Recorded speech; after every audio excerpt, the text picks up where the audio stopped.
Australian Survivor. What a weird type of show it is, because it does have some great elements to it, it does have some great contestants, there are some great aspects, but at the same time, it doesn't have some of the worst things that Australian TV can do. I wasn't familiar with Australian TV until I started watching Australian Survivor. For I guess it's one of those things where they kind of just have so many episodes and just have so many things that end up padding up the runtime. So I remember he was kind of what's on that aspect. So, but at least let's to when new network it has on. So I think it wasn't that till then, honestly. But yeah, I have watched all seasons of Australian Survivor, so I figured after the Times of Ropes came this year, I figured why not do a legitimate ranking video where I talk about every season of Australian Survivor. 11 seasons to rank, so I hope you enjoy again, based on personal enjoyment, and I will let you know your ranking of Australian Survivor seasons down below in the comment sections. I do plan to do other rankings of the international seasons as well, so stay tuned for that. So, welcome to the Survivor Encyclopedia. I'm your host, Samuel Klinger, and here's my ranking on every Australian Survivor season. Now, imagine getting through my bottom and a number 10 very quickly for Australian Survivor, because, spoiler alert, both of them are not the number 10 seasons, with last place going to Australian Survivor 2002, which honestly, is the most forgettable season of Survivor. Aside from the one moment having the finale involving Katie and Robert being a very memorable winner, there's just not much more to say about the season. It's just, like, it's not terrible. Like, it's one of those seasons that doesn't do anything like that, like despicable or terrible or anything like that. I do have some contestants that aren't exactly likable after the show, but it's one of those that doesn't do anything that's done like terrible or anything like that. It doesn't have like any like worst top tier moments of Survivor. But at the same time, it doesn't do anything that's like super high either. It's just, it's just there. It's the definition of just being there. And then we have Celebrity Survivor season that came after Australian Survivor, which comes in number 10, which has Survivor Gabon levels of train wreckiness. Like, it has a moment basically there was 3 people left, and they have 3 people from the jury come back. It's final 3 nonetheless. And those 2 people end up being the final 2. I am not making that up. And there are definitely also fun moments to be had with the actual season because of that train wreckiness, especially the final 5 blindside and the craziness that happened with those 2 people and everything. But what always brings these back, honestly, is that it's not really huge on the cast, and I don't think a lot of the episodes just of that structure has some of the most boring contestants that appear on Survivor. Also, these seasons are both instances where someone in the first job council, someone ends up voting for themselves, actually. So, yeah, it's not much to really say about these seasons as a whole, which is why the opposite at the bottom. Okay, and now we are going to get to the actual Network 10 seasons. And coming in number 9, the worst Network 10 season is Australian Survivor. Excuse me. All Stars. Always disappointing when even this season has a disappointing returning player season. And considering the cast they probably should win at least 1 or 2 more seasons before they do a legitimate All-Star season. I mean, considering they brought back a Ford boot and a ton of early boots as All-Stars, like, yeah, they probably should have waited a couple seasons to do so. And it really shows. It really shows. But, yeah, this season is still disappointing. Like, it's not a bad season by any means. I don't think Australia, to me, has like a general bad season.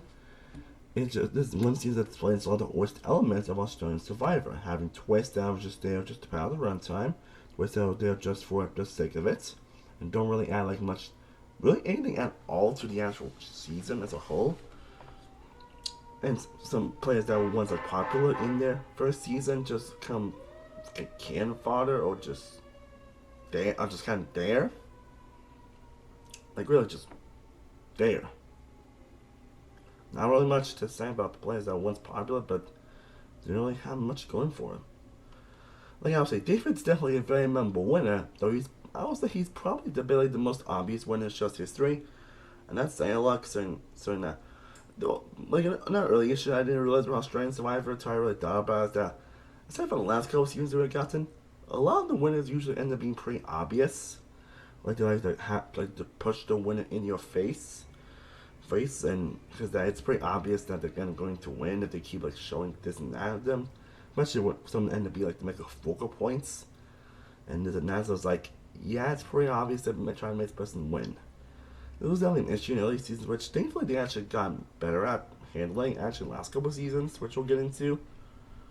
But it does make season feel and kind of a slog and a drag. And there was also a good plays here. Like Sean's still great, Brooke's still great, Moana definitely had a rotation of the season. AK was a lot of fun. Shawnee's still a fantastic character. And also got the whole Daisy Vine in episode 3 that I think still an all-time good job council. Like still a lot of good moments kind of here and there in this season. But yeah, it just feels very dragged out a lot of times, which is kind of issue with some Australian as far as seasons as a whole.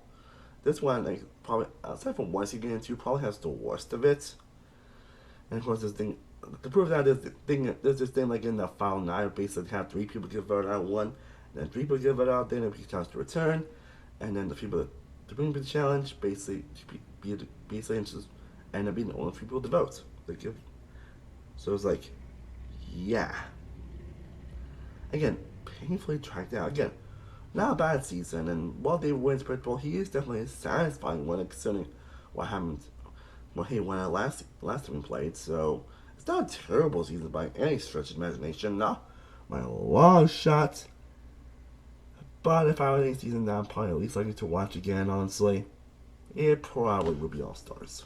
Though I would say a couple seasons that I'll get to probably have worse moments than Australians are All Stars. At least they still have more higher highs than Australian Survivor All Stars. After we get to this season at number 8, which is Australian Survivor Blood vs. Water. Now, while Australian Survivor is known for having issues, especially with the last few seasons, I think this was the season that really broke the camel's back to where everyone just bashed out. Everyone's just like screaming, and everyone was like yelling and hating this season. And overall, I think it's just fine. Honestly, I do think hate's a bit overblown, more certainly. I feel like Sam got treated this season because it's that weird case where it's like, oh, the guy does it, it'd probably be like, oh, a great villainous move.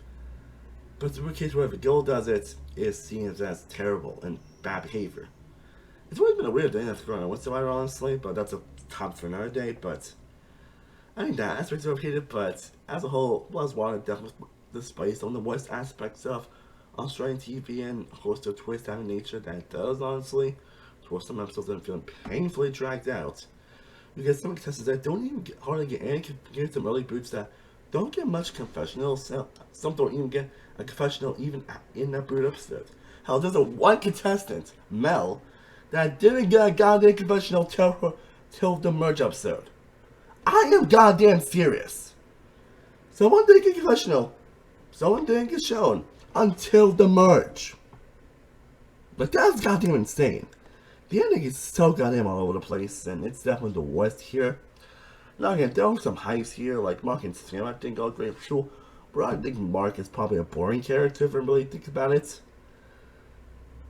In terms of gameplay, he is pretty impressive. I probably compare him more to Tommy Sheehan of Island of the Idols, to where he's kind of a boring person to watch, but his gameplay makes him interesting to watch. But Sam is definitely a lot more of a character. I think their reputation definitely rose up after this season. And seeing Sandra play on Australian Survivor was definitely interesting. We actually got on day 18 again. And see her daughter play was pretty interesting. And she got a second chance after getting evacuated this season. You also get some fun pretty much characters like Amy was really good pretty much character. Khan was also a great character. Jesse. But the whole top cast with Jesse is like incredible TV. Shay had a moment. Christy had a moment. Josh has a moment. KJ has their moments. Jory's a great character. And you also get some characters that was probably shown at some point, but then their time it's free time just. David's probably the biggest deal. That's where he was shown pretty prevalent in the first few episodes, but then his free time just drops after the episode 3.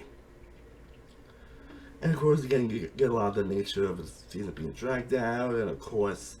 And instead of basically 4 people get voted out, and then 3 end up actually returning against them, actually getting voted out, actually returning.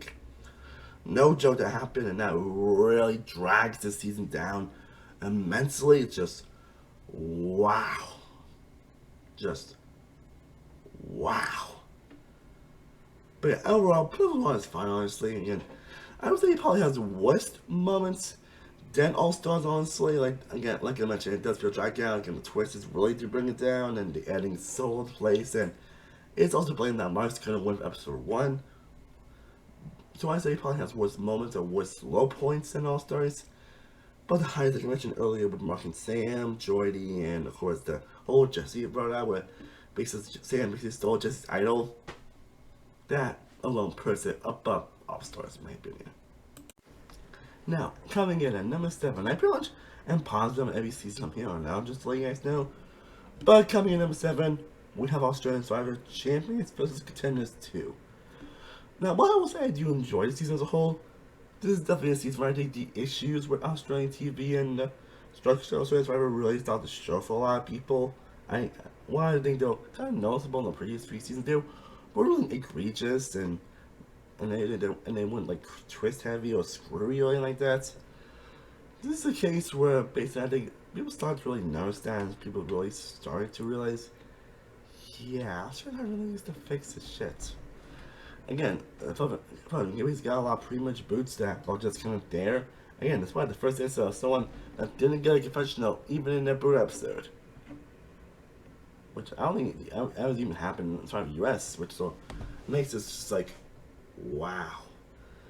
Again, probably a lot of the issues with the editing, the obvious winner edits, the repetitive storylines that also the kind of Players Club season mentioned, where they end up repeating the same storylines over and over and over and over and over and over again.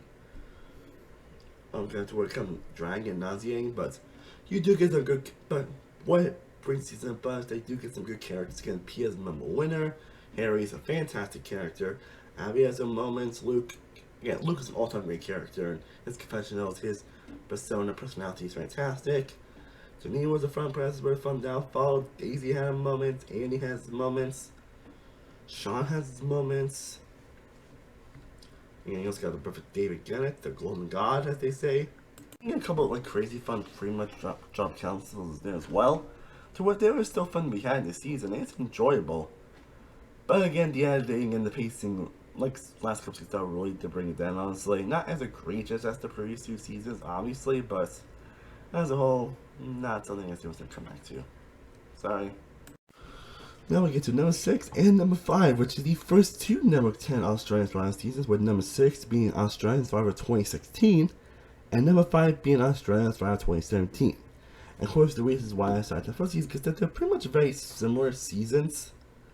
Like, really similar seasons. Like 2016 was definitely one where they're still trying to figure out the concept, they're still trying to figure out what they wanted to do, so there might be a couple growing pains. But as a season that is definitely staying thanks to an incredible cast and really great group of players. Again, having probably one of the craziest pretty much in the show's history. Like, the pretty much that season I think is insane, honestly, with one Trump just going straight to Trump Council, losing the Trump Council, and the downfall of Phoebe. And while I think it's just dragging the first few episodes in the merge, it does eventually pick up around the book episode, and it just keeps going up and up.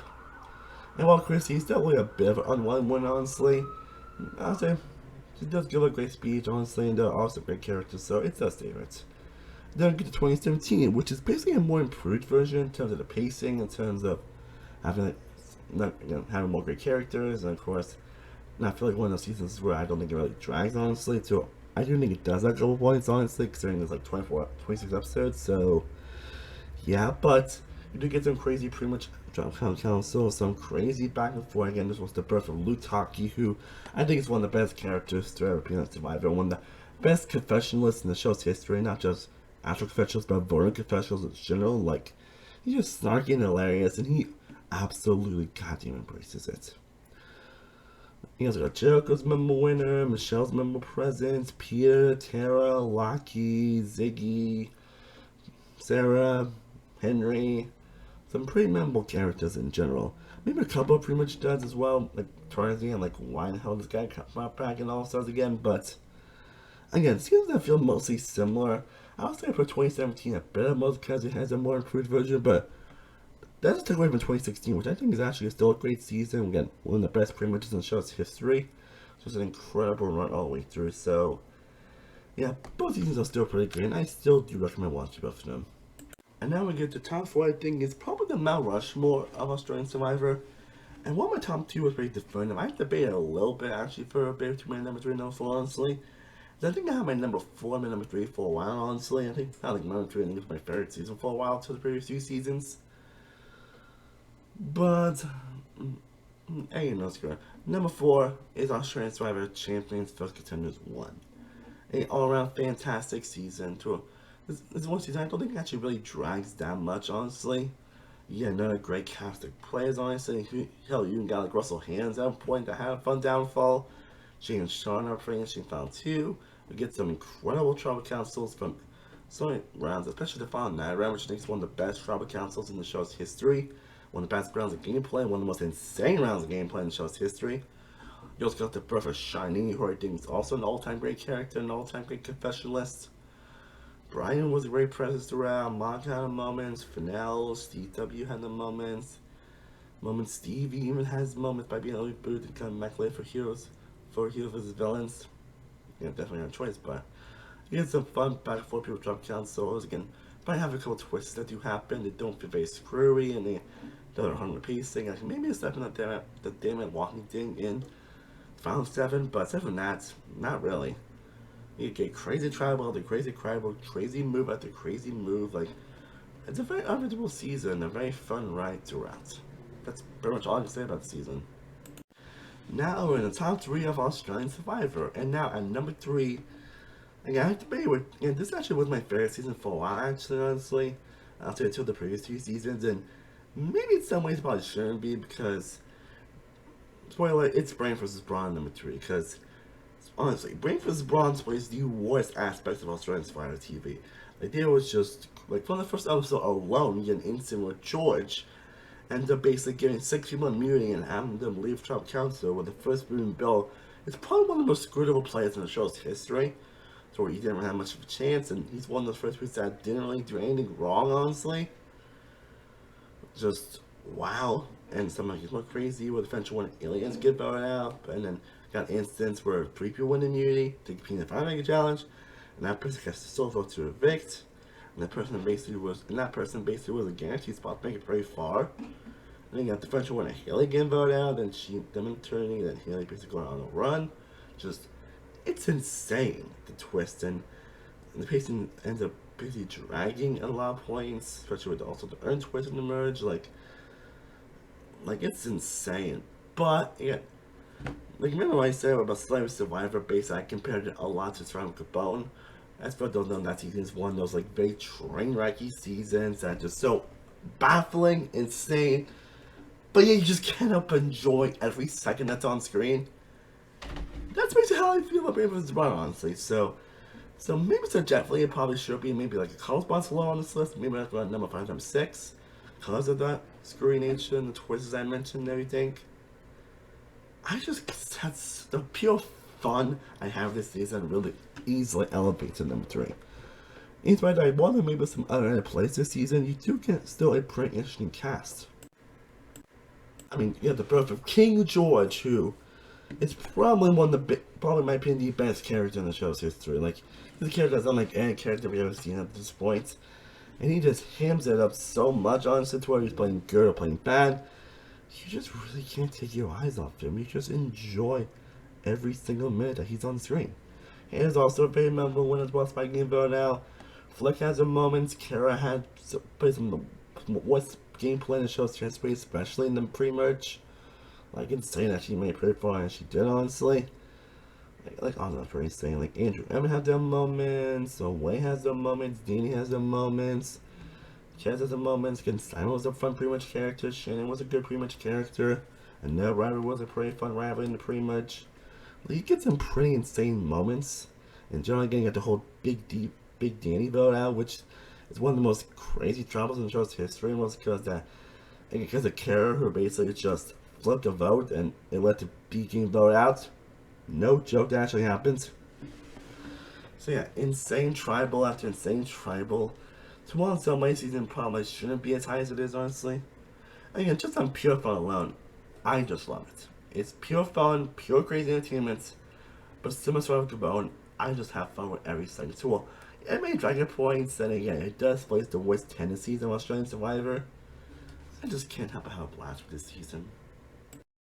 Now we get to the top 2, and this is basically my definitive top 2, and fine, as spoiler, my top 2 of 2 most recent seasons, honestly. And the big part I can say about both these seasons, that both these seasons basically improve upon a lot of the issues where I was trying to, I won't say it's 100% perfect. They managed to fix the majority of the issues that the previous seasons too, where, oh my god, people started actually listening to criticism. So, anyways, coming in number 2, we have Australian Survivor, Heroes versus Villains. A season that I think a lot of people have a very skeptical for a lot of reasons, was because, again, it was a very lot of season where it had like 13 returning players and 11 new players, which was like, wow. Well, reported that actually wasn't the plan, honestly, and that's what happened, but overall, it was a season that similar to also next to that, but I don't think everybody was super excited for, honestly. But it's one season I think the more it went along, the more I was like, holy shit, this season's fantastic. And it's not a season where I think the reason why it's so great is thanks to King George. George is incredible TV. George is probably one of those characters that you just can't get enough of. You just never get sick and tired of him. Like, usually when someone characters like so on screen, some people get sick of him, like someone's Rick Devens and Edge Extinction. But George is one of those characters that you just can't help but love when he's on screen. Whether from his one-liners, his quips, his gameplay, his back and forth, a lot of his sayings and everything, he just oozes charm, oozes charisma. And it's that type of charisma that you just can't help being enamored by. So I feel like if George were to like 1 or 2, even like 5, 10 times, you just can't help but still love him. Like, obviously I wasn't surprised we end up seeing him back again for another returning play season. And I would still love him. I would still champion it. And that's how great George is, honestly. He's pretty much the main character in the start of the season. And you think that will obviously lead to him actually winning, considering how obvious it is, but no! No! That's the first instance where the edit wasn't actually obvious about who was going to win, which was pretty refreshing. He also gets a pretty fun, pretty much, and also his rivalry with Simon was also a fun storyline throughout the season. It was probably one of the most fun rivalries that we've seen in quite a while. And of course, the whole Cookout Simon as well is also fantastic TV. The whole Fraser situation was, Travis Johnson was incredible. Stevie was a really fun character throughout. Shiny stuff, fantastic TV. Just can't help but enjoy it. Well, even some new players definitely do shine as well. While a couple maybe a little underrated, most of David. Most of the early merge players still end up becoming pretty fun characters and do have pretty fun moments. And some returning players we do get, maybe it's kind of disappointing that Jackie didn't end up returning, but did end up, making it fall because she got back in the first episode. But you do get some, King George is great, obviously. Nina, seeing her return was pretty well done too. Watching the play as well as I expected. She was still great TV, and Simon, fantastic villain. Haley was great to watch. Jordy had a pretty fun downfall. Trap Council against Stevie. Trap Council was insane. The Final Night, Shine Blindside, Chef's Kiss. Sean, also great TV as well.